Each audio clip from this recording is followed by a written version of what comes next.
السلام عليكم ورحمة الله تعالى وبركاته.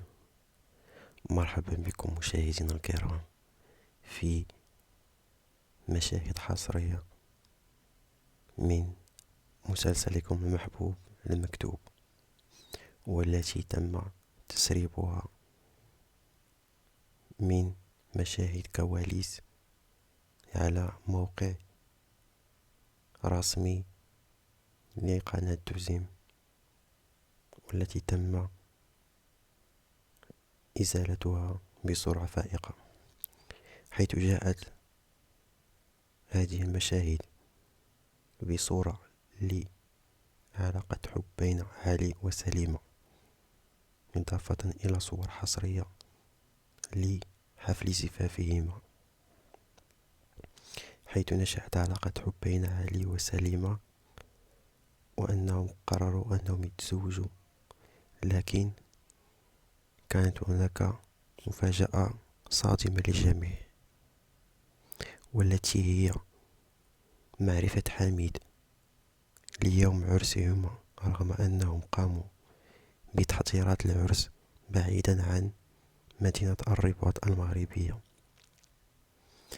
حيث تم تتبع حميد لخطواتهم،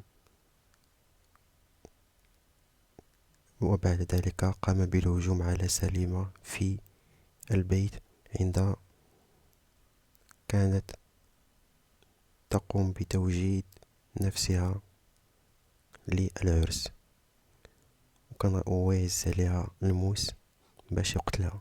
وهادشي اللي غادي تشوفوا في هاد الصور أمامكم، إضافة إلى حليمة هي الأخيرة غادي ترجع للزوج ديالها في آخر المطاف. لكن اللعب غادي يبدأ بين حليمة وزهرة بعد ما عرفت حليمة جميع الأسرار على زهرة، وأنها قامت في الأخير بمصارحة ابن زهرة بالحقيقة. واللي غادي يصدم الجميع أن مسلسل مكتوب البطلة ديالو اللي هي هند غادي تنتحر في الحلقة الأخيرة. وهذا الخبر هذا ما غاديش يعجب الجميع، لأنه السبب الرئيسي ديال الانتحار هو الشيخة حليمة، ماشي هي الأم ديالها الحقيقية، وهي غير مربيها. وزهرة الزوجة ديال ميلود اللي هو باها غتفضح حليمة، حيت حتى حليمة فضحتها وقالت أن علي ماشي ولدها مع ميلود، بل ولدته مع عمها.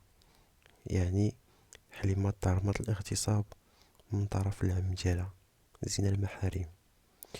ويوسف غادي يموت في حادث سير خطير.